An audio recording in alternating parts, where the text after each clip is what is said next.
I'm glad you spoke about death in this last segment, because when I was a kid and I decided to become a doctor, I now realize that I was buying into some fundamental beliefs of our society around death and illness. And I joined a profession which really solidified those beliefs for me. Namely that death is bad, and that illness is inevitable, and that one of those inevitable illnesses will inevitably kill you. And it's interesting that I spent so many years in a profession that really believed those beliefs and really chases its tail and piles up piles of pills and surgeries as though we're making a difference when those beliefs hem us in such a way that we can't make a difference in a real way. If you were making the difference that you want to make, there would be fewer illnesses now than before, instead of more. And while they are different in nature, there are many more. Sure. Yes. I mean, we officially, as a society, declared war on cancer 30 years ago, and we've made absolutely no change in the death rates and in the quality of life of people that are so-called survivors of cancer. There is no cure until there is an understanding of cause. Mm-hmm. So going into this profession, I want to tell this story because I'd like you to comment on it. Around the time that I knew I was going to become a doctor, I was going from age 12 to 13, and I started the story about Esther's headache was a really interesting one for me, because I started having what subsequently, years later, got diagnosed as cluster migraine. And these are headaches that are sometimes called suicide headaches, because people kill themselves over the years of living with these headaches. And I had thought about it on many occasions. But it's interesting that I got these headaches at a time when I was not only deciding to be a doctor, but I was also realizing that I was gay. I never made the connection, but the timing was perfect. And the headaches got worse and worse and worse throughout high school and college and medical school even, and my medical residency. And they didn't start to get better until I started getting okay with myself about being gay. And it took about 30 years. And now I'll get... 30 years to get over it, or 30 years to get to the place that you got all right with it and got over it fast? Yeah. Yes. Yeah.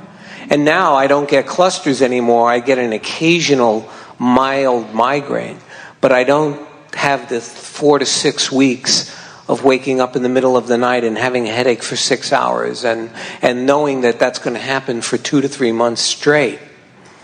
And as I've made this transition in accepting myself, I've also made a medical transition from the medical model I was trained in to becoming a life coach and doing alternative medicine and medicine based on longevity, the belief that we can live as long as we want and we can live as well as we want while we're living as long as we want. And as I've made that transition, I remembered back to a quote I heard from William Osler. William Osler is the physician that you mentioned, the turn of the century. He was the physician who codified what internal medicine is supposed to be in the United States and set up the original training program at Johns Hopkins Medical School.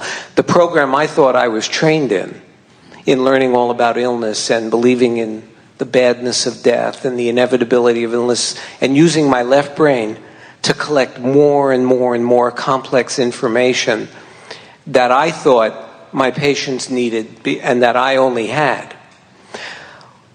As the years went by, I started finding out some of the other things William Osler said when he was creating what came to be known as internal medicine. But the parts of his story that weren't taught to me when I was being trained as a doctor, he said a quote that really resonates with me now as I've transitioned into a different approach to healing. And that quote was, "Your patients don't care how much you know, as much as they care, as much as they want to know how much you care.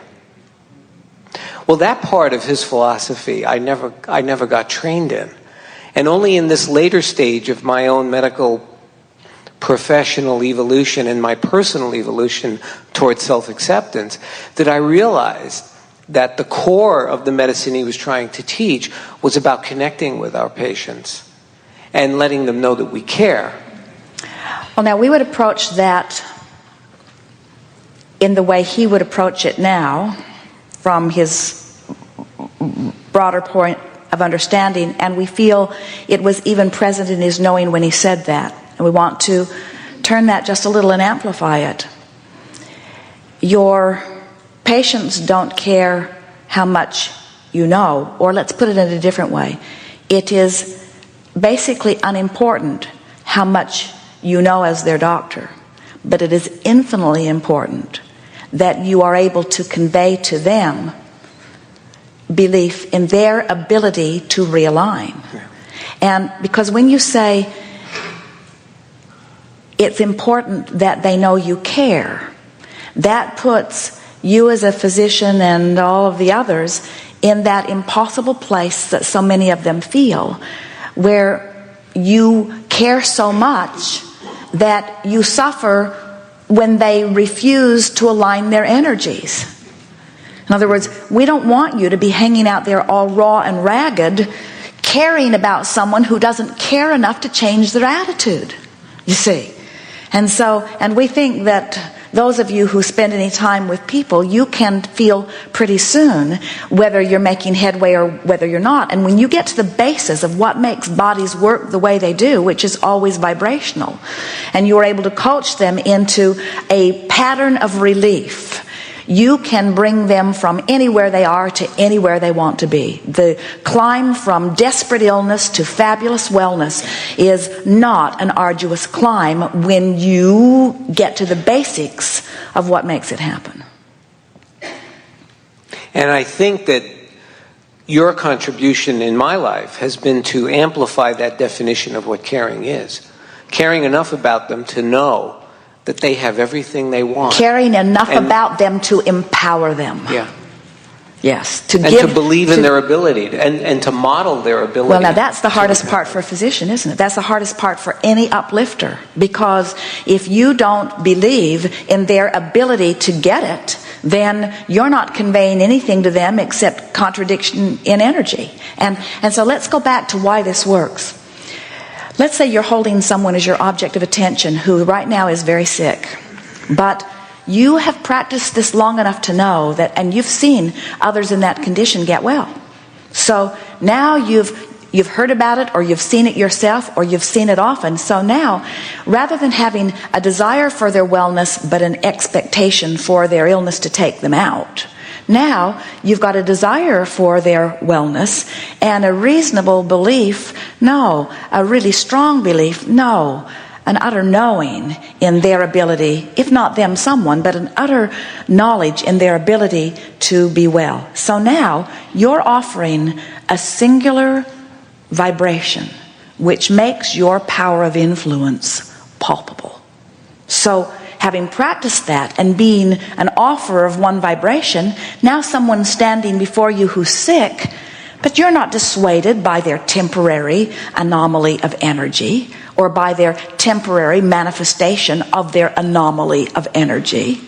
You know what their potential is, and you know it so well that when they're with you, they know it a little more, or they hope it. Well, hoping it's a lot better than where they were when they didn't believe it at all. Or they're starting to believe it. Well, starting to believe it is a lot better than hoping it or not believing it at all. And before you know it, because you know so clearly that it's all about vibration, something happens and they show themselves, which gives them knowledge. You see. You cannot impart knowledge that you don't have. And the knowledge that we're talking about is the visceral confirmation that comes with believing what you're wanting. So you're absolutely right. The expectation of the physician is essential to his power of influence. Do you believe that there are large numbers of physicians who really would like to deliberately perpetuate illness for the purpose of always having patients in their office? No. We don't either. The majority of physicians are incredibly well-meaning and like nothing more than seeing recovery.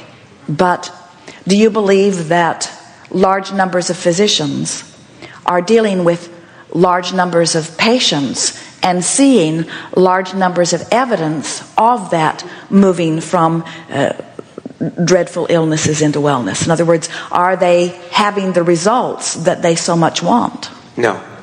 And the reason for that is because they are doing what so many do. They are letting too much of their vibration come about because of what they are observing, rather than from coming about from their deliberate choice of focus. Yes.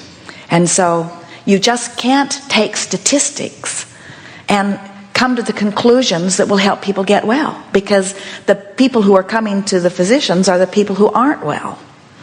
And they're the people who aren't well are the people who for a long time have not been practicing alignment of thought. And so it's not a fast turnaround, but a knowledge of why it's not a fast turnaround can keep you over here in alignment no matter who you're dealing with.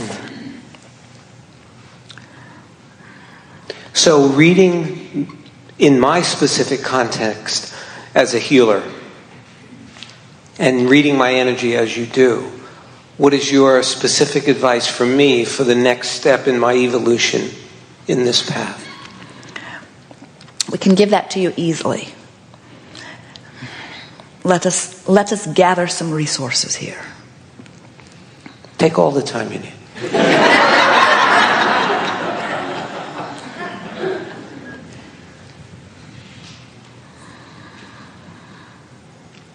As we hear you and feel you, we know that you know what we know. We wouldn't have to offer any words here in a convincing manner. You know about thought, you know about vibration. What we want for you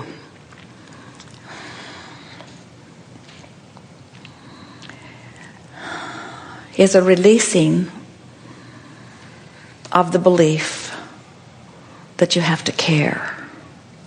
Stay with us. Because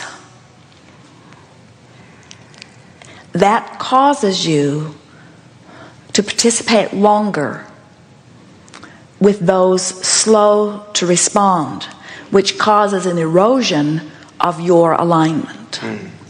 So you're having to work too hard at your alignment. Where if just for a little while you could be more intuitive about where they are and give the most likely to improve vibration more of your attention until you stabilize in that knowledge, then you can deal with anybody. And we would say that pretty much for everyone. In other words, that's really where it is. Jerry was a lifeguard in New Orleans as a teenager and saw some people drowned and kept many from drowning. And he was told, some of them will take you down with them. And when you get hold of one of them, let them go. Let go. And that was hard for Jerry to hear. He really believed that if he couldn't save them, that he deserved to go down with them. And then a very wise person said to him, and then what about the next and the next and the next and the next that you might have been there to assist?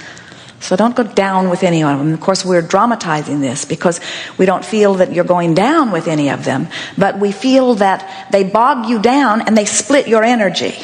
And then you don't have that power of persuasion that is so necessary in helping someone move up the emotional scale. Good. Thank you. Yes, indeed.